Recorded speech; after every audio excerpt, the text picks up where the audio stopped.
Professor Yunus যখন বললেন যে ডিসেম্বরের মধ্যেই নির্বাচন হবে, উনি খুব ক্যাটেগরিক্যালি বললেন। আমরা যে 2-3 বার তার কাছে গেছি, দেখা করেছি, উনি কিন্তু শেষ পর্যন্ত ডিসেম্বরের কথাই বলেছেন যে ডিসেম্বরের মধ্যে নির্বাচন হবে। এমনকি আপনার ইন্ডিভিজুয়াল পার্সোনালি আমরা যা জানতে পেরেছি সবাই বলেছেন যে নির্বাচন ডিসেম্বরের মধ্যেই হবে।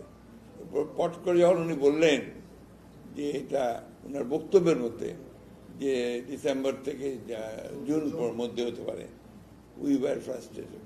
কারণ আমরা মনে করি যে কথা আমরা বারবার করে বলছি, যেটা আবার অনেকে ভুল ব্যাখ্যাও করেন, আমরা মনে করছি যে বাংলাদেশের যে রাজনৈতিক সংকট, এই একদিকে আপনার ভারতবর্ষে আওয়ামী লীগের অবস্থান, হাসিনার অবস্থান, এবং এখন পর্যন্ত ভারতবর্ষের একটা কোল্ড শোল্ডার, এই জিনিসগুলো আপনার আমাদের জন্য খুব ভালো একটা ভবিষ্যৎ তৈরি করছে না। সেই ক্ষেত্রে আমি যদি বলতে যাই, তো অনেকে আবার আমাকে ভারতপন্থী বলবেন, আর সবাই তো আমাকে ভারতপন্থী বলা শুরু করেছে এর মধ্যে। একটা ব্যাপার হচ্ছে যে ওয়ান হু ইজ প্র্যাকটিক্যাল। আমরা রাষ্ট্র চালিয়েছি অতীতে, আমরা আবার রাষ্ট্র চালাবো বলে আশা করি। আমাদেরকে সবসময় আপনার বাস্তব অবস্থাটা চিন্তা করতে হয়। একদিকে যেমন ধরেন মার্কিনীদের সঙ্গে, যুক্তরাষ্ট্রের সঙ্গে আমাদের ভালো সম্পর্ক রাখতে হয়, অন্যদিকে আমরা চীনের সঙ্গে ভালো সম্পর্ক রাখতে চাই। আপনাদেরকে যেমন যুক্তরাষ্ট্রের সঙ্গে ভালো সম্পর্ক রাখতে, যুক্তরাজ্যের সঙ্গে রাখতে হয়, ঠিক একইভাবে আপনার আবার অন্যান্য ইউরোপিয়ান ইউনিয়নের সঙ্গেও আমাদেরকে ভালো সম্পর্ক রাখা উচিত বলে আমরা মনে করি। এটা বাংলাদেশের এটা যে জিওপলিটিক্যাল যে অবস্থান, রাজনৈতিক যে অবস্থান, অর্থনৈতিক যে অবস্থান, সব মিলিয়ে এটা ডিমান্ড করে যে Bangladesh should be friends to all.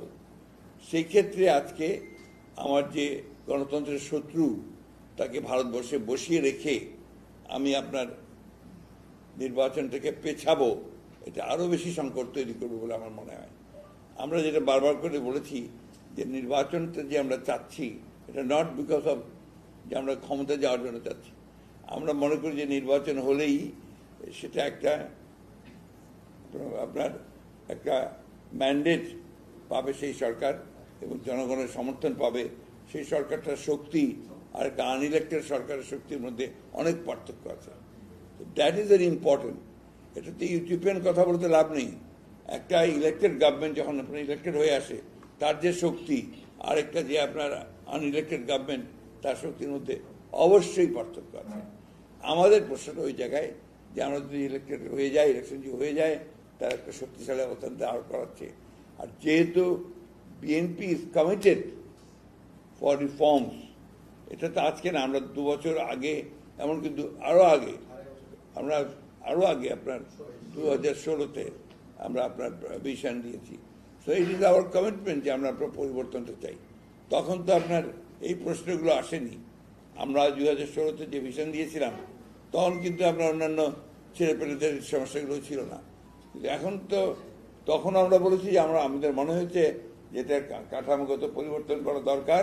ঠিক একইভাবে আপনার আমরা 22 সালেও কাঠামোগত পরিবর্তনের জন্য এককভাবে নই, আমরা অন্যান্য রাজনৈতিক দলগুলোর সঙ্গে, প্রায় 42টা রাজনৈতিক দলের সঙ্গে কথা বলে আমরা কিন্তু আপনার ওই জায়গায় এসেছি, 31 দফার জায়গায় এসেছি। আপনারা জানেন যে এর জন্য কত মূল্য আমাদেরকে পে করতে হয়েছে। আমরা 10ই ডিসেম্বর আপনার জনসভা ঠিক করলাম আপনার ইসের সামনে, পার্টি অফিসের সামনে। সেখানে আমাদের দিল না, সেখানে মারলো, সেখানে আমাদের লোক শহীদ হলো, গুলি করে হত্যা হলো। গোলাপবাগে পাঠিয়ে দিল আমাদেরকে, সেইখানে 10 দফা আমরা দিয়েছি। অর্থাৎ we have paid lots of price for রিফর্মসের আনতে শুধু। এই জিনিসগুলো কিন্তু আপনার ভুল ব্যাখ্যা করা হচ্ছে বিভিন্নভাবে, এবং ব্যাখ্যাগুলো করার পেছনে কারণ হচ্ছে একটাই, যে বিএনপি এখন সবচেয়ে জনপ্রিয় রাজনৈতিক দল। সুতরাং বিএনপির জনপ্রিয়তাকে যদি কমিয়ে ফেলা যায়, তাহলে যারা আপনার একদিকে বিএনপির বিরুদ্ধে অথবা দেশের বিরুদ্ধে অথবা গণতন্ত্রের বিরুদ্ধে, তারা ফায়দা লুটতে সহজ হয় তাদের পক্ষে।